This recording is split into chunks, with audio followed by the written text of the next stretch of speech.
Estoy con Marcos, que va a decir la verdad. Al azar, uno no puede parar en Nueva Zelanda. ¿Cómo fue? Es gracioso. A veces uno se tiene que dejar llevar por el destino, una casualidad, en fin.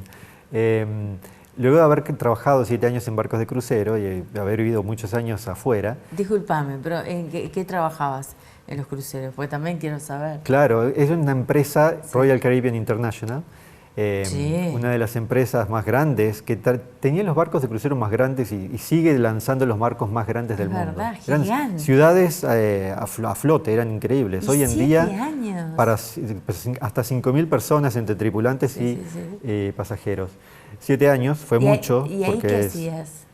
Empecé en la recepción y luego ascendí y era un poco el encargado de los huéspedes internacionales. Como hablaba idiomas, la empresa, al ser una empresa estadounidense, de estilo estadounidense, francés, italiano, portugués. Sí, claro. Entonces era un poco quien recibía y hacía que la información llegara a esos huéspedes de las actividades, en fin, y que no se sintieran en minoría por ser una empresa en que oficialmente el inglés, al ser una empresa de estilo estadounidense, no se sintieran menos. Entonces me encargaba de que toda la información llegara a ellos en sus idiomas. Pregunto, ¿no? Mientras que estabas en tu trabajo en los cruceros, ¿también escribías? No. Un poco fue... Porque son 7 años. Claro, mucho tiempo. Cuando uno se va del país, emigra, creo que un poco la idea de escribir los libros sobre nuestra historia nace de ahí. Cuando uno vive afuera, extraña mucho y añora y realmente necesita reconectarse cuando vuelve al país con esa historia local y de dónde es uno, ¿verdad? Por más que uno aprende lo bueno que hay afuera, también aprende a valorar lo local, lo nativo. Entonces, mis libros son fruto de curiosidad. Entonces, esa curiosidad está plasmada en esos libros y al volver, luego de esa experiencia de trabajar en cruceros, volví, pero en realidad me volvió a surgir la oportunidad de viajar al exterior. Porque yo te pregunté eso, lo del azar. Exacto. Cuando ya estaba en Uruguay y pensaba que me iba a radicar definitivamente aquí, estaba en el consultorio de mi dentista por los arreglos habituales y mi dentista, esta es otra cosa graciosa de Maldonado, de Uruguay en general, que todos nos conocemos, somos 4 gatos locos en este país. Mi dentista, que se llama Fernando Ide, como el histórico médico de Maldonado, que hay en la calle Doctor Ide.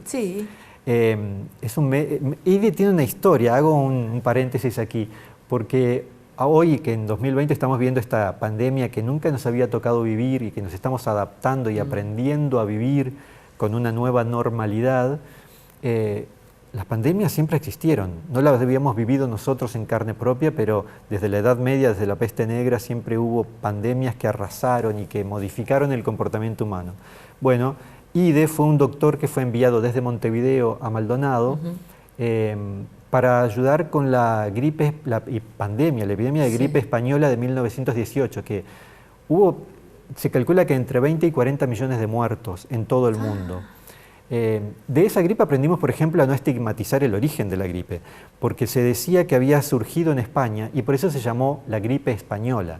Hoy en día, qué mal habríamos hecho en estigmatizar el origen de esta pandemia, porque en realidad el origen es uno, pero luego se expande por todo el mundo. Por lo tanto, habríamos hecho muy mal en seguir ese ejemplo, que fue la gripe española de 1918. Que como estaban los soldados... ¿Cómo todo se entrelaza, viste? El mundo ya estaba globalizado.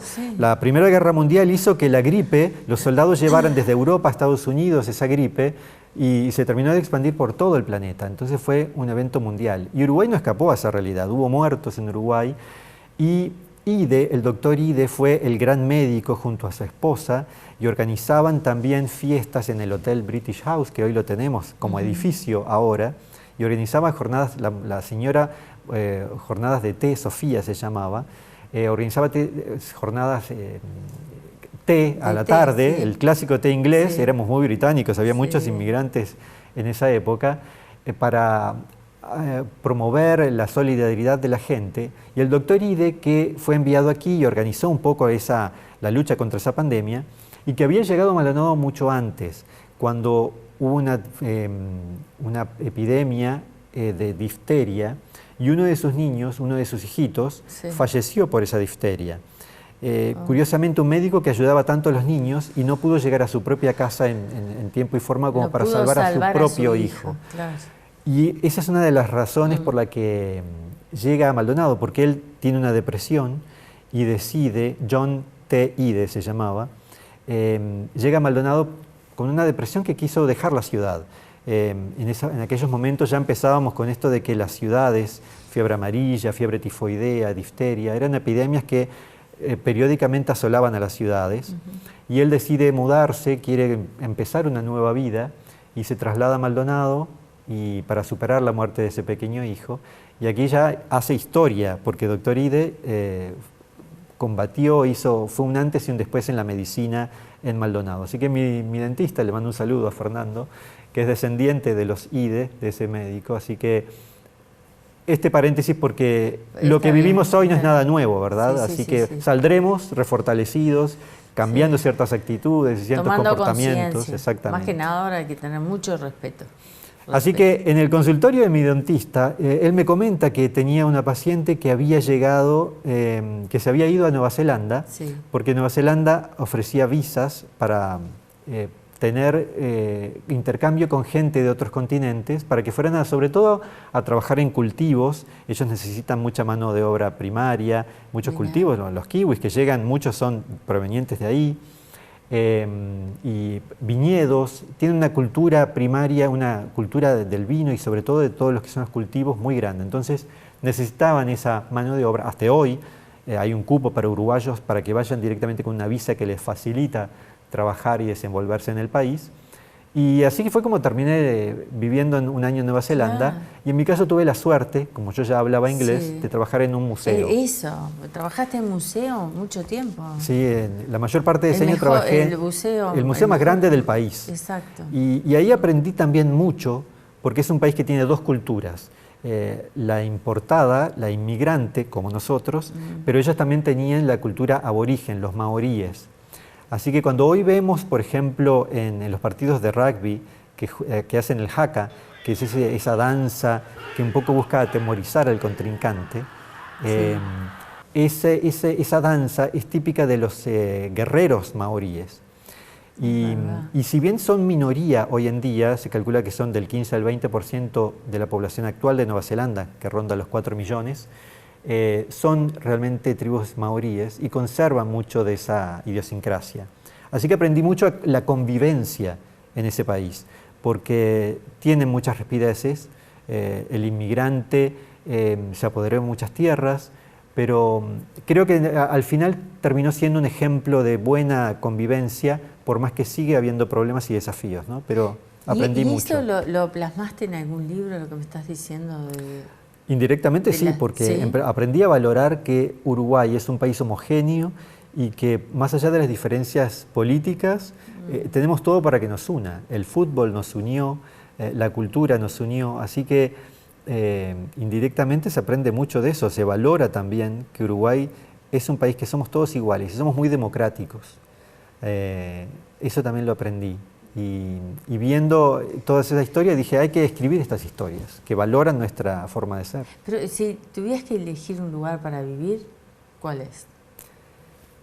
Cuando uno nace en un lugar, aprende a querer ese lugar con lo bueno y con lo malo. Por lo tanto, solo puedo valorar lo bueno que tenemos y sobre todo en nuestra zona, ¿no? Que tenemos una zona tan rica por naturaleza y también por la gente. Entonces en estos libros he tratado de divulgar esas historias menos conocidas, las historias de vida de las personas y que han construido este lugar. Maldonado es un lugar, y Punta del Este sobre todo, en el cual la historia y la economía nos ha obligado a avanzar muy rápidamente. Construcciones que en otras ciudades permanecen y quedan como testigos de sus épocas. En Maldonado y Punta del Este hemos quizás tenido edificios que han tenido una breve vida. Hemos demolido mucha cosa.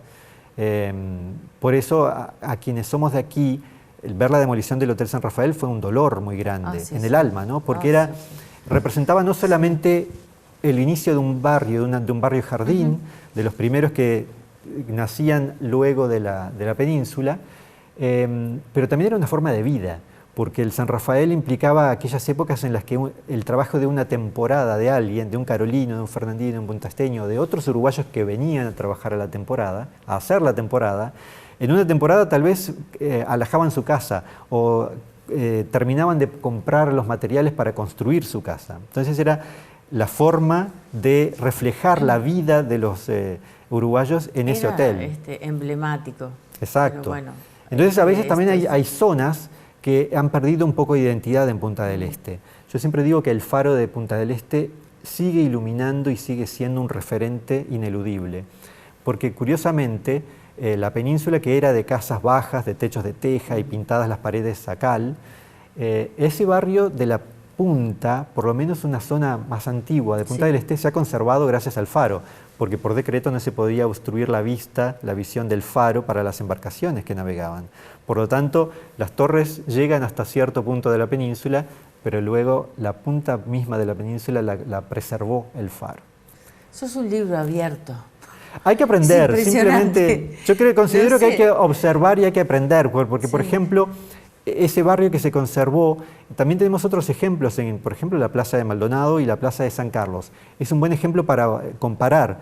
La Plaza de San Carlos se ha conservado muy bien históricamente. Cuando uno llega por la ruta, ve las torres, en la ruta 39, llegando, la última curva doblando para llegar a San Carlos, uno encuentra las dos torres de la iglesia de San Carlos, que es la más antigua del Uruguay, sin cambios, desde 1801. ¿Cuál es esa? La iglesia San Carlos Borromeo de San Carlos. Y muy sabiamente los carolinos han conservado su historia y alrededor de esas dos torres de la iglesia no se construyó nada en altura. Entonces uno ve desde la distancia, desde lejos del centro, ya uno ve las torres de la iglesia. Así que esa plaza se ha mantenido muy bien. Tienen alrededor de la plaza los adoquines y construcciones de distintas épocas. Luego el cine San Carlos, que fue luego Radio San Carlos, se conserva con una fachada art déco muy bonita. Y sin embargo tenemos un desafío que es la Plaza de Maldonado, que en la dictadura sufrió un cambio muy dramático, se quitaron la forestación que tenía y se construyó edificios, un edificio frente a la iglesia que le quita la visibilidad desde el resto de la ciudad, pero que todavía podemos reparar en cierta forma esos daños y tener una plaza más colonial, porque realmente Maldonado tiene un casco histórico muy, muy importante. Maravilloso. Vos tenés un espíritu de arquitecto también que te sale. Tenías que haber estudiado arquitectura, me parece. Creo que en los libros también vuelco un poco de ese interés. Creo que arquitectónicamente tenemos que valorar todo eso. Entonces, nunca pierdo oportunidad para decir que el patrimonio, tenemos que apoderar del patrimonio. Hoy en Punta del Este hay un grupo de vecinos muy activo que han hecho mucho por recuperar y por mantener. Un grupo de vecinos que recuperó el Muelle Mailos, que recuperó el cine, el teatro abierto que creó Margarita Xirgu, el teatro de verano. Y siempre digo que hay que mantener y hay que apropiarnos de nuestra arquitectura y de nuestros lugares. Y por ejemplo el faro, nunca pierdo oportunidad para decir que es un patrimonio que deberíamos recuperar para la visita de la gente, porque hoy en día solamente se puede visitar una vez al año, que es en el Día del Patrimonio, y por una cuestión de que los mandos militares es la vivienda adosada al faro, no se permite la visita, pero si alguna autoridad nos está viendo, tal vez hagamos la tratativa para que vuelva a tener acceso el público, de eso se trata. Los locales y los turistas, porque somos un destino que tiene que ver mucho con el mar, y nuestros turistas que vienen a veces de tierra adentro, el paseo para subir al faro sería un paseo ideal y ojalá lo recuperemos. Ojalá, viste que también la Isla de Lobos también. Ese es un paseo que también deberíamos tener. Tenemos faros históricos. Pero está en planes. Sí, hay un proyecto. Sí, hay un proyecto. Pero ¿cuántas veces lo vemos tan a la distancia? Y para apropiarnos de nuestro y querer nuestro lugar, necesitamos también conocerlo. Y sería una buena idea, quizás las autoridades, ahora que tenemos un gobierno que los 8 municipios están bajo el mismo gobierno del mismo partido, quizás sea más fácil agilizar y que recuperar todo el patrimonio que tenemos, ¿no? Una visita a la torre, al faro de Isla de Lobos, que lo vemos de lejos y que yo personalmente nunca lo visité ni subí, vos me imagino que tampoco. No, ese no. a ese faro no. Y tenemos 3 faros históricos maravillosos. Claro, a otro faro sí. ¿Quisieras decir algo sobre historias de gurises, que fue lo que más a mí me impactó, sí, me llegó? Son historias... hablar de la maestra. Sí, o sea, exacto, me habías mencionado antes del año, corte. ¿no? Lilia Muniz, mi maestra en la Escuela 5 de Punta del Este. Yo fui a 3 escuelas. A modo de broma, en la solapa del libro me presento como que fui a 3 escuelas. Pero ¿Es mal alumno? No, no por eso, sino porque mi familia se mudaba de lugar, de casa. Entonces, claro, en cierto momento nos quedaba más cerca tal o cual escuela. Entonces fui a la Escuela 2 de Maldonado, la clásica, a la que la mayoría de los fernandinos hoy en día han pasado. Fui al Colegio Virgen del Santander y terminé mi etapa escolar en la Escuela 5 de Punta del Este. Y mi maestra de 6º año, Lilia Muniz, tuve el placer de, así como tenemos este reencuentro de que yo era un bochinchero y ahora te conozco en persona, y podemos tener esta charla, bueno, con Lilia se me ocurrió que era una buena idea rememorar este libro, presentar este libro en Punta del Este y repasar la historia de la infancia, y con mi maestra de 6º año. Así que fue un placer tener a Lilia presentándolo conmigo en el municipio de Punta del Este. Fue un placer que me hayas acompañado, realmente es un orgullo. No sé por cuál voy a empezar, porque todavía no hablamos sobre los uruguayos más fieles, que es sobre los caninos, sí, perritos. Brevemente te digo que es... sí, brevemente decimos porque a imitación del libro de los niños, bueno, se me ocurrió que Uruguay, al ser un país tan pequeño, y se podía también trazar la historia de Uruguay a través de los perros y gatos. Siempre han estado al lado desde Artigas, luchando los perros cimarrones, que es la única raza autóctona que nació en Uruguay. Pero también los músicos en sus letras de canciones, los pintores, artistas como Joaquín Torres García. El perro y el gato siempre ha estado presente en nuestra cultura. Así que ese libro me pareció muy divertido, trazar la historia de Uruguay a través de la historia de los perros y gatos. Bueno, amigos, familia, todos a leer, que es nuestra cultura. Tenemos a un uruguayo acá que es impresionante, también la diversidad, porque tenemos 3 cosas totalmente diferentes, para gustos diferentes. Historia de Ulises, los uruguayos más fieles, Maldonado, fotos de familia, y el primero que por ahora... Está agotado, pero tal vez vuelva. Muchísimas gracias por acompañarme nuevamente. Ahora vamos a ir a cantar El Pajarito Amarillo, así no te frustrás porque no me pudiste ver en el show. Bueno, pero muy un gusto que me hayas invitado. Gracias. Nosotros, amigos, nos reencontramos la próxima semana aquí en Canal 11 de Punta del Este en un programa más de La Hora Contigo. Cuídense. Gracias.